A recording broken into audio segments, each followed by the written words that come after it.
Right, Rosie's. My memory of Rosie's is quite a nice one. Well, I say nice, but it wasn't. It was painful. We lived in a place called Red Hall Avenue in Connaskey, and across the road was old man Mr Jones and his wife, and my mum was very friendly with them. And they had two sons, Gary and David. Gary was an artist, and he probably put me on the path to becoming a design teacher in the end, because I used to go across to the house and draw with him and paint and stuff.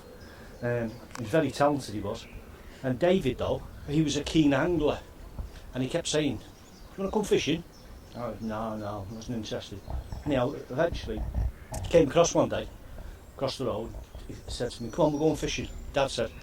So I went, and we went to the quarry, and I put my line in. He showed me how to put a worm on it and stuff, and within a couple of seconds I caught a perch. I thought to myself, "Oh, this is good, this. Look at this live animal and stuff." So he showed me how to take it off so I didn't hurt it, and put it in the keep net.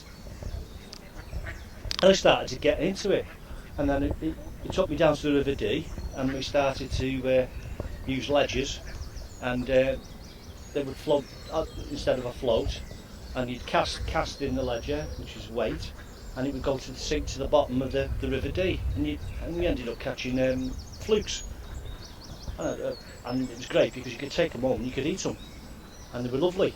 And I've always liked the flatfish, fluke like, from the River Dee, lovely. And then he suddenly one day, because he was part of the fishing people in the area, and he was responsible for stocking the rivers with fish and also the ponds with fish. He got me a permit from the fishing tackle shop in Connaskey to fish on the Rosie, and so I used to go up there on weekends whenever I could, and I had time to, and do some fishing, and then you catch a fish and you put them back in and all that lot, and it's good fun.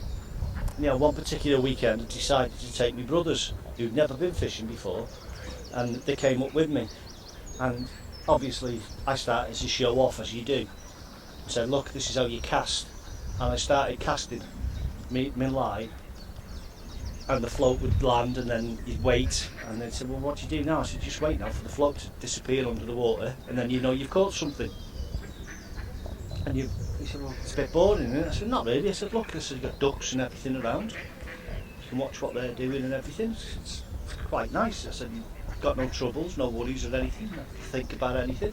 Got some butties and a flask of tea." I suppose, said my brothers, getting a bit bored. Anyhow, I decided I'd show them a real good cast and get it right to the middle. So I took it all up, and then started to do a cast. And my line stopped. It got snagged in the tree behind me. And I thought, and they both started laughing. And I said to them, "What are you laughing at?"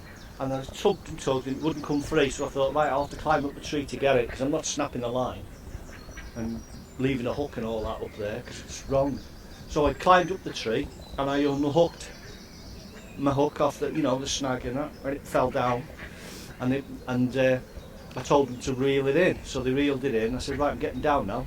I got halfway down and decided that I could jump down the rest of the way. So I did, into the undergrowth. But what I didn't realise and didn't know was that there was a stick, a branch that had snapped, and I jumped, and as I jumped, it went through my pants and into the top side of my right thigh, inside of my right thigh, just missing my privates.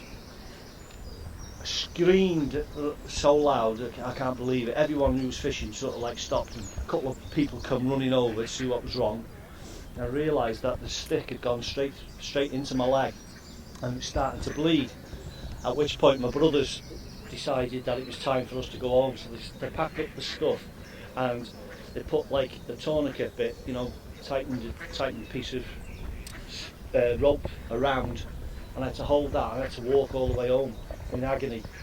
When I got home, the blood had congealed, and my pants had stuck to my leg. So my mum had put a bandage on and stuff like that. And that's my memory of Rosie's, I think.